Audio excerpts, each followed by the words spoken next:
Bonsoir fidèles téléspectateurs, bienvenue à ce JT qui s'ouvre par le sommaire.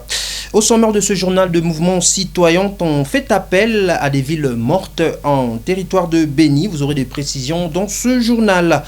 Dans cette édition de travaux de 20e sommet extraordinaire de l'AEC, plusieurs chefs d'État et présidents ont répondu présents. Une fois de plus, fidèles téléspectateurs, bonsoir chez vous et bienvenue dans ce journal. Ouvrons ce journal, fidèles téléspectateurs, les travaux du 20e sommet extraordinaire de chefs d'État à la communauté d'Afrique de l'Est, EAC en sigle, a démarré dans le début d'après-midi du samedi 4 février au palais présidentiel de Bujumbura. 6 chefs d'État et membres de l'AEC ont répondu présents. Suivez. Les travaux du 20e sommet extraordinaire des chefs d'État de la communauté de l'Afrique de l'Est, AEC, ont démarré en début d'après-midi du samedi 4 février au palais présidentiel Intararougi de Bujumbura. 6 chefs d'État membres prenant part à ces travaux dirigés par le président en exercice de l'AEC, Evariste Ndayishimiye, Félix Tshisekedi de la RDC, Paul Kagame du Rwanda, William Ruto du Kenya, Yoweri Museveni de l'Ouganda et Sami Saoulou Hassan de la Tanzanie. Tous participent activement à ces travaux qui se déroulent à huis clos. Le président du Sud-Soudan est représenté par son ministre chargé des Affaires de la communauté Joua Est Africa, Deg Alors Kwaouyou. D'après la presse présidentielle burundaise, un communiqué final sanctionnera ces travaux ce même week-end. L'évaluation du processus de Luanda, l'escalade des tensions entre le Rwanda et la RDC, l'expulsion récente par la RDC des officiers rwandais de la force régionale de l'AEC devrait être au centre de ces sommets extraordinaires. Les chefs d'État se sont réunis pour examiner le développement de la situation en RDC, la situation sécuritaire à l'est du pays. Ils ont fait le même constat que ça se détériore et qu'il faut vite agir pour faire appliquer les instruments qui sont en vigueur pour le moment, particulièrement le communiqué final du mini-sommet de Luanda. Ce serait très dommage que la population s'entraîne un peu. Vous êtes venus pour nous aider, vous n'êtes pas venus pour avoir des problèmes. Donc soyez vraiment attentifs à ça. Soyez attentifs à ça.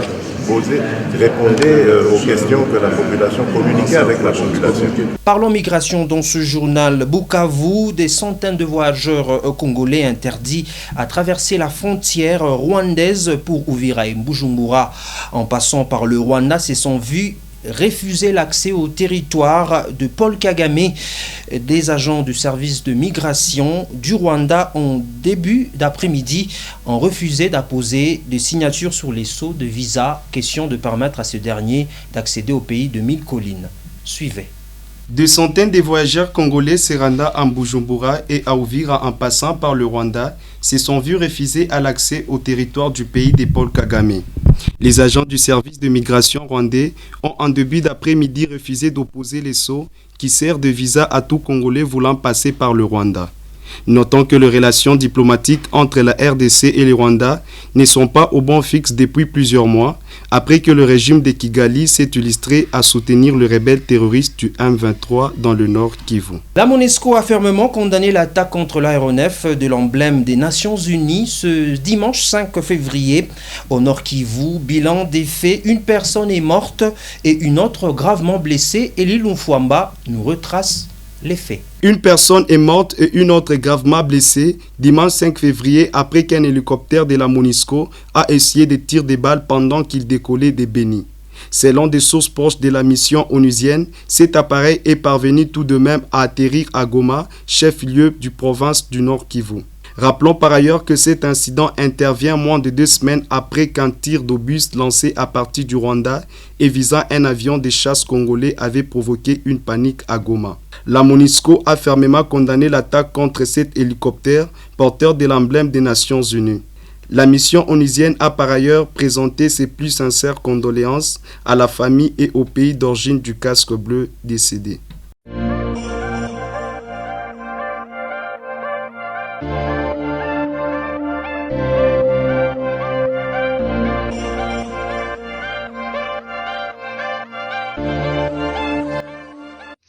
Ok, merci beaucoup, monsieur, pour votre question. Mais d'emblée, moi, je vous parle avec opinion traitée, c'est que je connais. Hein. Eh bien, lorsque les gens parlent avec outrecuidance, des choses... Nous, il n'y a eu aucun incident sur notre zone aujourd'hui. Non. Il n'y a eu aucun incident à signaler, messieurs. Donc, notre ciel était tellement serein. Il n'y a eu pas un tel incident sous notre zone. Donc, vous n'avez qu'à demander au gouvernement et à leurs alliés. Eh bien, je pense que vous le savez pertinemment bien, hein, que les gouvernements jouent tellement avec des papilardises à tel point qu'ils sont capables à tout faire ces derniers temps. Eh bien, vous le savez pertinemment bien. Hein. Donc, nous aussi, nous commençons vraiment à être horripilés par le comportement du gouvernement. Donc, franchement, le comportement du gouvernement congolais commence aussi de nous horripiler vraiment, au vrai sens du mot. Eh bien, écoutez, nous ne pouvons pas attaquer un hélicoptère de la MONUSCO, nullement. Pourquoi? Dans un tel incident, vraiment, il faut chercher ça du côté gouvernement et leurs alliés. Ils doivent vous le dire pourquoi.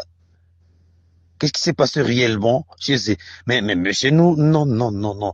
Cet incident n'est pas signalé chez nous, messieurs. En Ituri, un sac supposé contenir un agent explosif a été détruit ce samedi 4 février au marché central des Bougnats par une équipe de service de déminage de la MONUSCO. Cet engin s'est trouvé dans un sac à main abandonné par un inconnu. Plus de précisions avec Eli Lumufwam. En Ituri, un sac supposé contenir un engin explosif a été détruit samedi 4 février au marché central des Bougnats par une des services de déminage de la MONUSCO. Cet engin s'est trouvé dans un sac à main abandonné par un inconnu, ce qui a permis la reprise des activités qui étaient paralysées pendant 2 jours dans une partie de ces lieux publics. Le marchand demande aux services de sécurité de renforcer la surveillance au marché central pour préserver des vies humaines. De nombreux marchands ont fui en abandonnant leurs biens, certains ont été blessés et d'autres ont perdu leurs marchandises et de l'argent. Finissons ce journal à Goma. De mouvements citoyens ont fait appel à 7 jours de ville morte en ville de Goma pour dénoncer une activité de la force régionale de l'ASC face aux rebelles du M23. Noéla Kaboué nous retrace les faits. Les mouvements citoyens ont appelé à 7 jours de ville morte dans la ville de Goma pour dénoncer l'inactivité de la force régionale de l'EAC face aux rebelles du M23. Ce lundi matin, des barricades ont été placées dans toutes les artères principales et coins stratégiques de Goma.